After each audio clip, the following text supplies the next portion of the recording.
Nick Fury would arrive to greet Loki personally in his new holding cell, making it very clear to the trickster god that if he tried anything at all, the repercussions would be extreme and deadly. Although in spite of his threats, Loki seemed to not be perturbed by his situation. For someone who had been captured by the enemy, his prized weapon taken from him, you'd think that he'd be more desperate, more angry or hostile. But he was nothing of the sort. In fact, he seemed quite lively and jovial, almost as if everything were going according to his plans. Fury didn't like this. It gave him a rather uneasy feeling. But for now, there was nothing he could do about that. Loki was his prisoner. They had the scepter, and before long they'd have the Tesseract.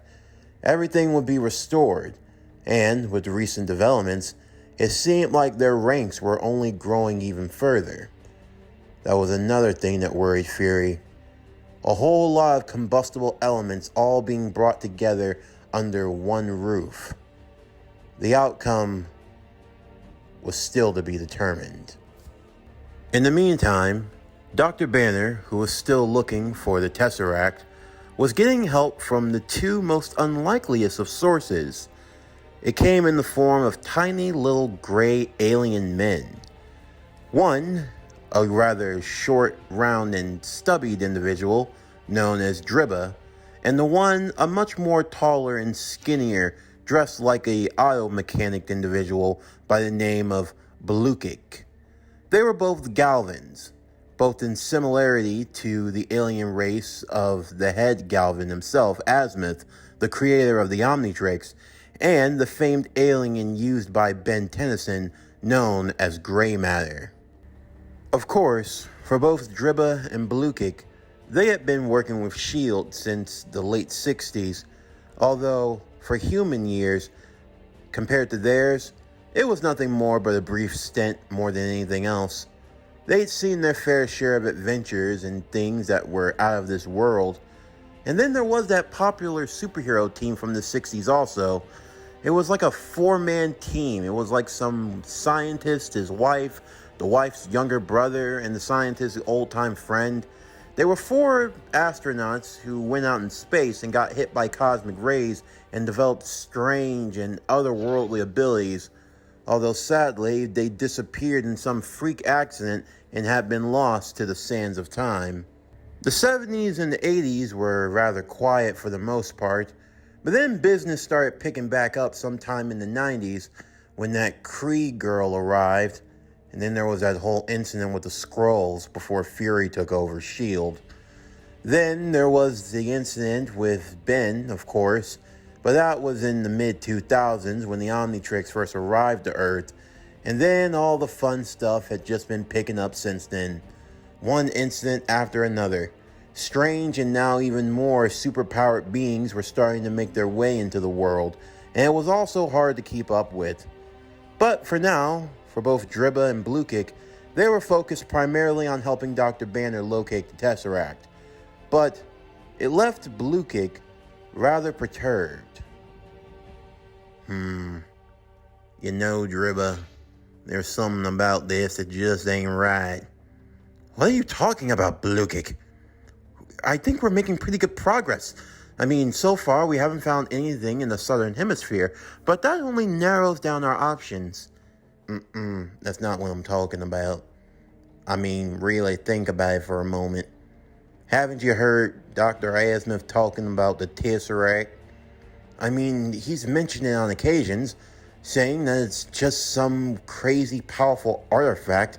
It's nothing really all that important in the grand scheme of things, although you don't want it falling into enemy hands. No, that's not what I mean. I mean, really think about it for a moment. Why are we using the scepter to track down the Tesseract? Hold on. Why are we doing that? Because, Dr. Banner would say, both of them have a similar radiation frequency. It gives off a form of heat radiation. I have experience with gamma rays myself, so finding a way of tracking a powerful heat signature of that magnitude it goes hand in hand. Yes, but why exactly does it go hand in hand? I mean, they have powerfully radiated abilities? Dr. Banner would say. No, what I'm trying to say is Loki had this scepter that can do crazy magic mumbo jumbo. He came with the scepter and he stole the Tesseract.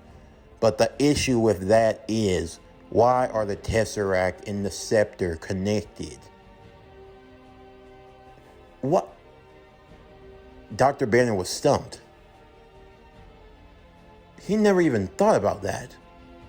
Why the hell are the scepter and the cube connected? And also, you found this false signature here in the state of New York. This building in particular. Yeah, although the findings were inconclusive. It's just an old monastery or something along those lines. Something called the Sanctorum. It doesn't give off anything, but it has similarities. There's similarities between the frequencies from here, the Tesseract, and the Scepter. Now, it might just be me, but I have a feeling that all of this is connected somehow. Connected? Connected by what? The Scepter, the Tesseract, they're two entirely different things. And radiation frequencies can come in a multitude of ways. Besides, that finding in New York was inconclusive because it's not even showing up on the map anymore. Maybe, but I have a feeling that it's not necessarily the cube or the scepter that's important. It's what's inside of it. In the grand scheme of things, what exactly is the cube? It's really what's in the cube that's important. Same thing with the scepter. Outside of that glowy bit, it's just an ordinary scepter. The metal, even from the Asgardian land, it ain't nothing to write home about. That does propose another theory in question. Are you suggesting that these are nothing more but artifacts? That they're housing something even greater? Correctamundo. I have a sneaking suspicion that there's something even greater at work, and it lies inside of these tools. They're nothing more but capsules, mere artifacts to contain the true power.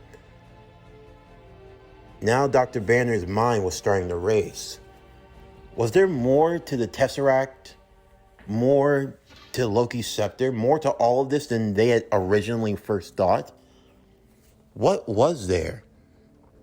Of course, they would eventually get help, that being in the form of Mr. Tony Stark himself, along with Ben, as the two of them would walk into the laboratories.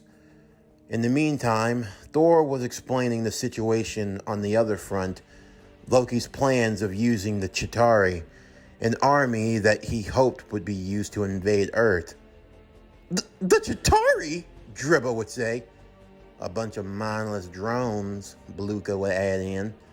They're not incredibly hard to defeat. We're talking about an army from space, Captain America would say. How would they be easy? All you gotta do is blow up the mothership. There's a mothership? Natasha would ask. Alright then. Banner, Stark, I want you to coordinate with both Belukik and Tribba. Try to find out any more you can about the Chitauri. We'll have that information added to our database so that we can make proper countermeasures. Other than that, I want all of our focus to be on trying to locate and retrieve the Tesseract, as well as trying to figure out how Loki turned some of the brightest minds I know into his personal flying monkeys. Hold on, Cap would yell out in that moment. I understood that reference.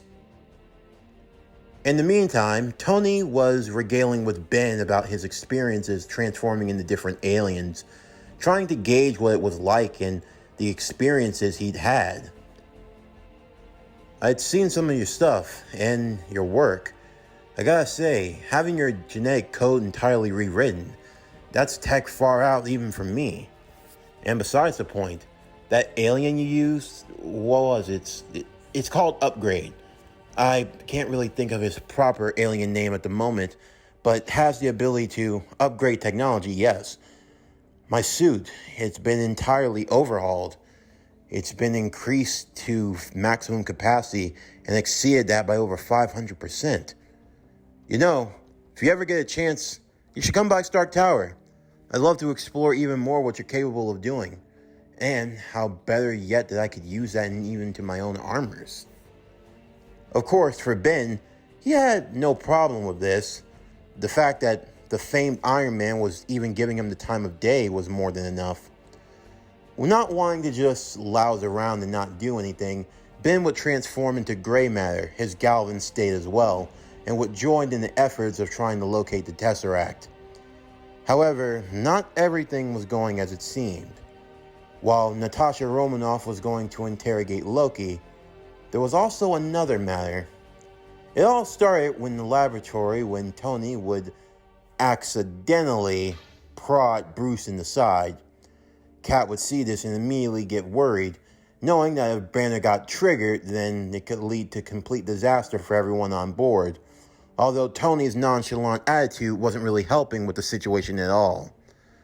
It then led to another diatribe of information as they analyzed Loki's conversation with Fury, a war for all mankind, a jab that they believed was directed at all of them. But there was also something else. Why was Fury working with the Tesseract exactly? That seemed to be the underlying question that hadn't really been answered from the start.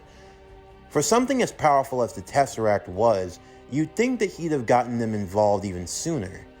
What exactly was Fury up to? Of course, there were things that were on a need-to-know basis, so even for the suspected Galvans in both Blukik and Triba, they weren't told about what was happening. They just knew that Fury was working on a secret project with the Tesseract. They were kept out of the loop, and for the most part, they only stayed on the helicarrier, helping with the maintenance and anything that was more on the extraterrestrial side of things. Of course, for Ben, he didn't make too much fuss about it.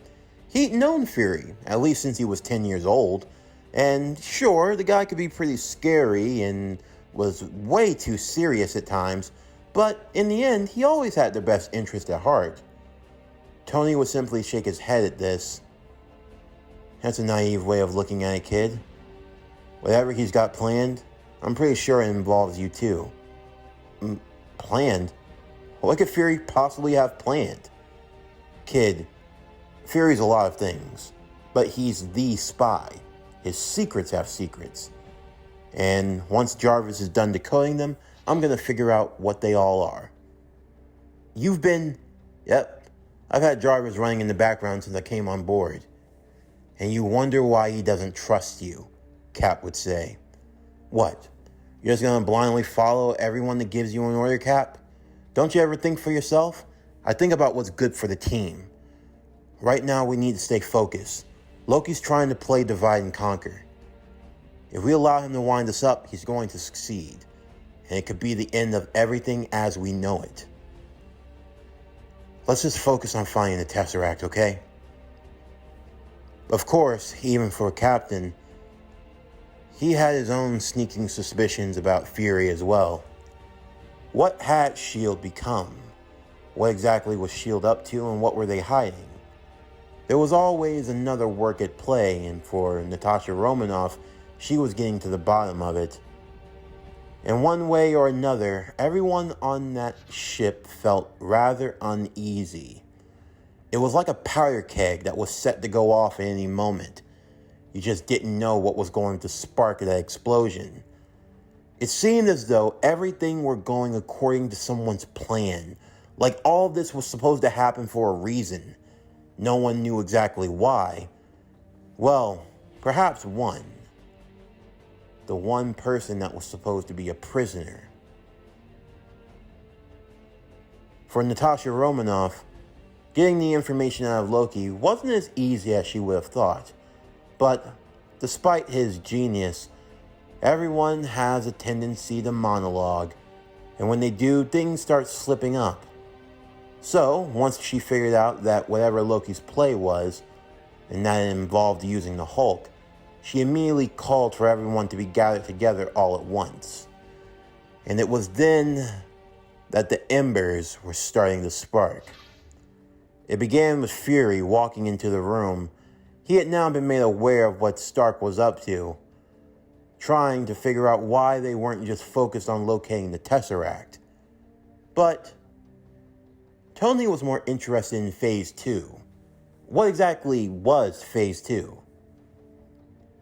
Before Fury even had a chance to counter, Captain America would walk into the room.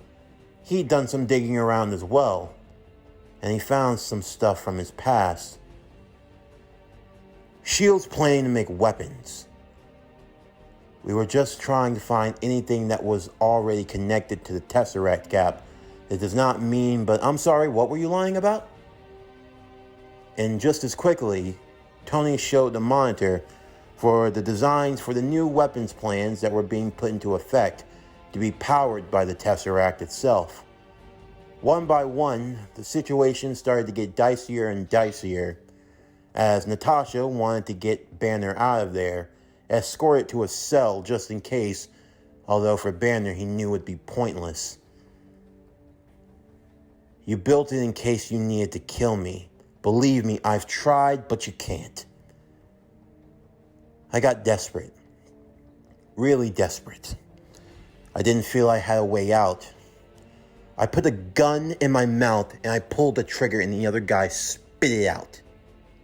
So believe me, I want it to end just as much as you, but it's not that simple.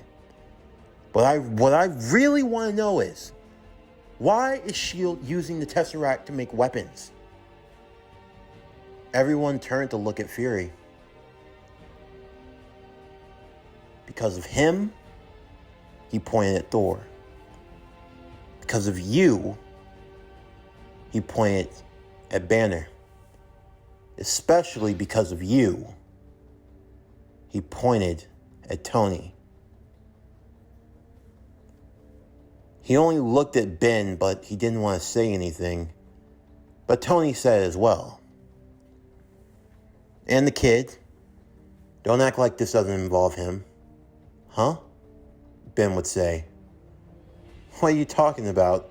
It's not like it's... He held up the schematics. There was data on Ben Tennyson, his aliens, his fighting styles, his habits, photos, everything, dossiers, all 9 yards. All of this information, countermeasures that could be taken, how best to defeat and defuse the Omnitrix. It was a whole playbook created just to beat him. Fury, why are you... Okay. You want the truth? Fine. Don't blame me. You want to know why we were trying to build an arsenal with the Tesseract? It's because of all of you. Every single one of you in this room. Whether you like it or not, whether you want to believe it or not, quite personally, I don't give a damn. You're all threats. Every single one of you. All of you capable of doing who knows how much damage and harm in this world. But my people want nothing but peace. You're not the only people out there, Fury said to Thor. Last year, the Earth experienced a grudge match between two brothers that leveled a small city. And you, Mr. Stark, the genius, billionaire, playboy philanthropist who doesn't like to share his toys with anyone else, creating mechanized suits that could revolutionize the war industry. Dr. Bruce Banner, pelted by gamma rays, turns into a monstrous being known as the Hulk, who, let's just be for real, there's no government in the world capable of stopping you. And then Ben Tennyson. Does Vilgax Agrigor, the Hybrid, Malware, Albedo. Any of them come to mind? Yep. Beings from the stars. Powerful entities that can't be matched, can't be controlled. But all I've ever done is want to help people, Ben would say. I thought that's what we were working for. It's not just about you. Whether you like it or not, there are things out there that can't be contained, that can't be controlled, like your controlling of the Tesseract. That's what drove Loki to it. You're dealing with powers far beyond your means, Mr. Fury. You're signaling to all the realms that the Earth is ready for a higher form of war. The Earth has never had a choice whether it was ready for a higher form of war, Your Highness. Whether we liked it or not. You, your people, whatever people, they just decide to come to Earth whenever they feel like, to settle their differences. Be damned how many people get killed in the process. How many lives get changed forever? I have to answer to a lot of people. There are a lot of powerful people in this world who don't like any of you. If they had it their way, you'd all be locked away or you'd have a bullet in the back of your skull. You should be thankful. I am the one that stands on the wall. The one that keeps everything balanced. You don't have to like my decisions. I've had to do a lot of things I don't like. But that's the fact. That's how things are the way that they are.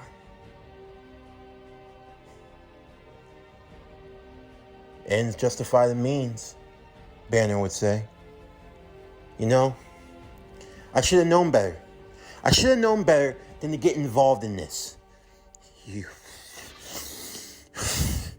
know, I didn't ask for any of this, you know? I didn't ask to turn into a monster. But what choice do I have, right? Right? I just get hunted down like a freak for something I didn't do. What's the difference? Why? All I ever wanted to do was help people. I was helping people. I was good. But then you drag me back here. You get me involved in this freak show. You put the lives of everyone here at risk. You want to know my secret, huh, Miss Romanoff? I figure I might as well tell everyone. You want to know how I stay calm? Mr. Banner, Steve would say, put down the scepter.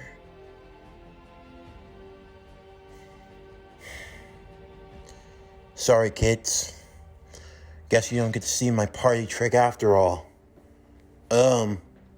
Excuse me, Blue Kick would chime in. I'd hate to interrupt your quarrel, but the scanners are picking up on a hit and reading for the Tesseract. With that, everyone would be turned back to the mission. Right now, their only focus was getting a hold of it and putting this whole farce behind them. Ben simply walked out of the room. Agent Coulson, seeing him rather solemn. Ben, did you know?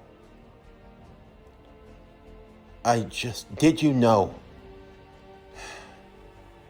I've had my suspicions, Ben. So what? After all this time, he never trusted me? What, you've all thought I was a threat this whole time? Well, fine. What, you want to take this from me? Take it. Go ahead. After everything I've done. Everything. Every fight. Every time I put myself out there to keep people safe. And you think I'm a threat. Fury cares about you. How? Huh? Only time he comes around is when he wants something. Always looking at me side-eyed. Huh? What? He thinks I'm going to go rogue? I'm going to use this for evil? What? Now I'm still the same immature 10-year-old boy he met back then? Ben, you have grown. You've grown in so many ways. And I don't doubt for a second that Fury believes your intentions are good. That's not the point. The point is the world is changing. It's growing in a sense. Things that were kept in the dark are starting to come to the light. And people are scared. You have to understand that for all the people who feel safe with you around, there are those that have their misgivings. Trust and believe, things could be a lot worse. The High Council, when you first received the Omnitrix, they wanted it taken from you by any means necessary. They were prepared to call in the U.S. military, any force necessary to bring you in. It was Fury who talked them down, who agreed to be your overseer, to look out for you, to make sure that nothing would happen. This project, everything else, it's just a formality, a means to an end. It's so that they can have the peace of mind and security. It doesn't mean that he lost faith in you. He never did. He had a funny way of showing it. He's only doing what he needs to do. Being the director of S.H.I.E.L.D. isn't a cakewalk. He's not just responsible for you or a handful of people. He's responsible for what goes on in this world.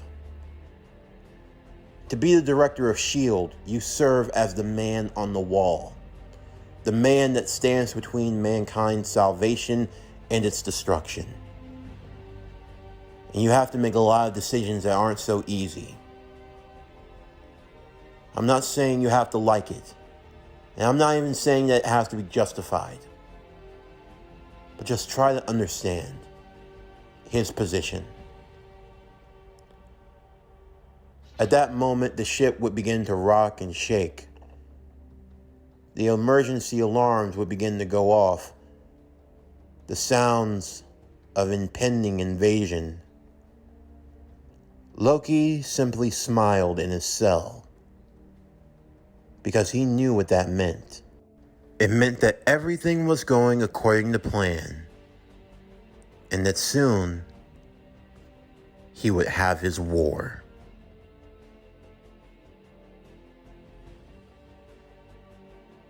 This concludes Ben 10 Ultimate Heroes. What If Ben 10 Was in the MCU? Season 1, Part 3. As always, if you enjoyed today's video and everything else that we have to offer, then please don't forget to like, comment, subscribe, share, and hit that bell for post notifications so you can stay up to date on everything that is PowerCore Productions and Podcastings that has to come out now and in the future. Stay tuned tomorrow as we'll continue with Ben 10 Ultimate Heroes, What If Ben 10 Was in the MCU, Season 1, Part 4. But anyway, that's going to do it for the end of today's video. I'm Javon Harrington with PowerCore Productions and Podcastings, signing off, and I'll see you next time.